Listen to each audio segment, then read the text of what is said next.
Hey y'all, we're 2-0. Sure, both of them went to overtime and both were comeback wins, but that is just because the Blue Jackets are dramatic. But we're up on the series for the first time ever in franchise history. Let's check those games out. First game we were able to pull through with a 4-3 victory. The first period was pretty slow, but at the end of it, Josh Anderson hit a capital from behind. It was pretty bad. I think it looked mostly accidental, but still very bad hit. Josh Anderson got 5 minutes and a game misconduct for it, and on the ensuing power play, the Capitals scored twice. It was a long one. Alexander Wennberg got a goal in the second, a tip-in from Jenner, but then early in the third, Wennberg got sandwiched between Alex Ovechkin and Tom Wilson, and though Tom Wilson got 2 minutes for charging, Alexander Wennberg was out for the rest of the game and is still out, doubtful to play with what's assumed to be a concussion but is officially an upper body injury. Thomas Vanek was able to score for the Jackets on the ensuing power play. And then, shortly after that, Nick Foligno got a slap shot to the face, and can you say deja vu? He went down, bleeding pretty heavily, but luckily this time, play actually stopped for our player with a potentially broken face. Luckily, the shot just hit his visor. It broke onto his face, so he was scraped up, but ultimately fine. Was even able to come back in the same game. I think he took like a minute or two off. Jones tied us up with a power play goal with 5 minutes left, and into overtime we went. The first overtime of the playoffs, both for the Jackets and in general for the NHL, because of course it was. Brett got the overtime winner, and from the Athletics' Aaron Portzline, it was Panarin's first career overtime game winner in the playoffs.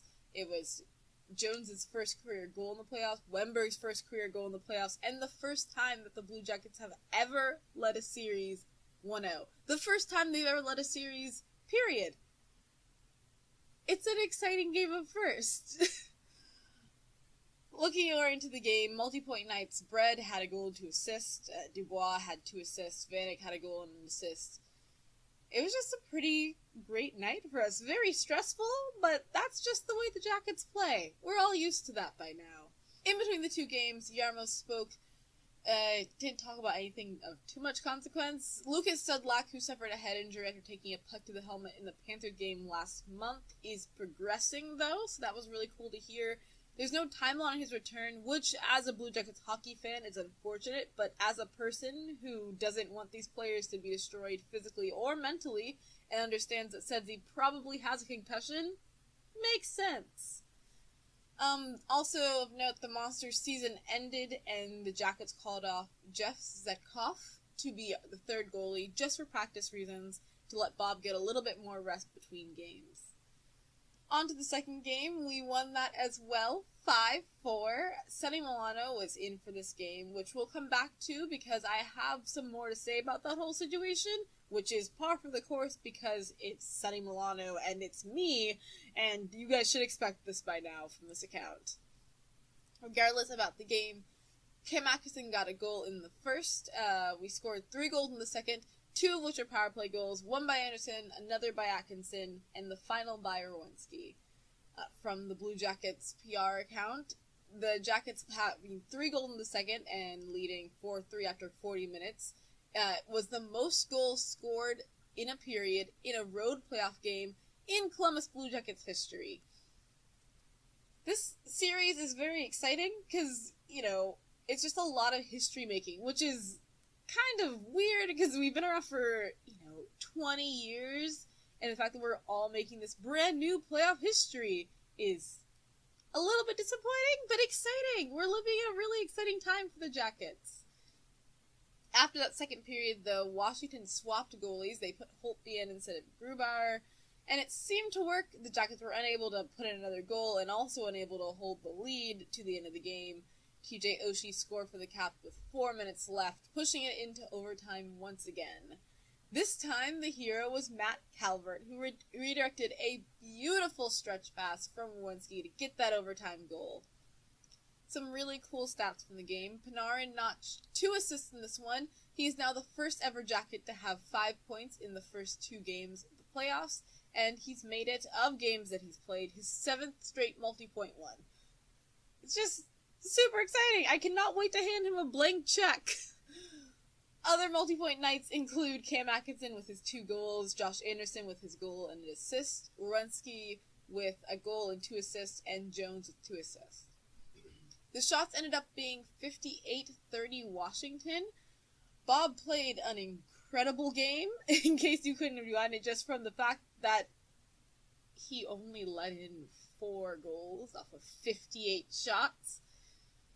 The Jackets got 8 penalties and gave up 3 power play goals. I'm pretty sure that everyone interviewed said something around this, but wow, we have got to stop taking penalties. Especially, I've been saying this, I feel like, all season, especially since our penalty kill got worse as we got halfway through the season.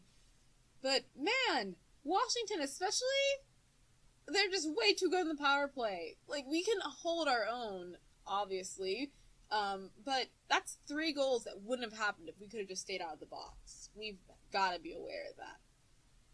And finally, back to Sonny Milano. So, Tortorella said he was in for the game, and there was this really great quote where he was saying that Milano still scares him, but that he's a guy that can make something out of nothing and score a big goal for you. However, practically speaking, Sonny Milano ended up playing 3 minutes and 12 seconds in the game. That's 5 shifts. And we can blame the lack of play on the fact that he couldn't line match, the Jackets were down so early on, that the penalty kill is just, bad, and Milano doesn't play on it, and the Jackets did take 8 penalties, but that's 6 minutes less than the next closest guy, who is Oliver Bjorkstrand, who had an assist on the night.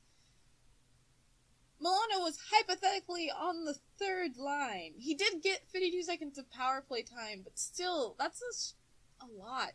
A lot to shorten your lines like that? I don't know. I just think it was an unfortunate situation.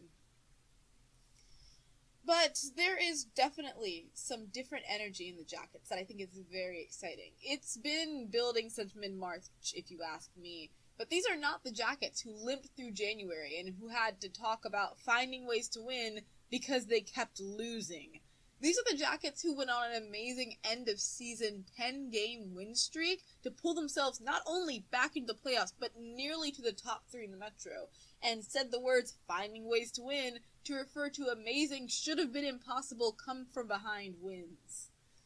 Here's what John Tortorella said on the Blue Jackets swagger. "It's a mindset. It's a bridge we have crossed, and I hope we stay on the right side.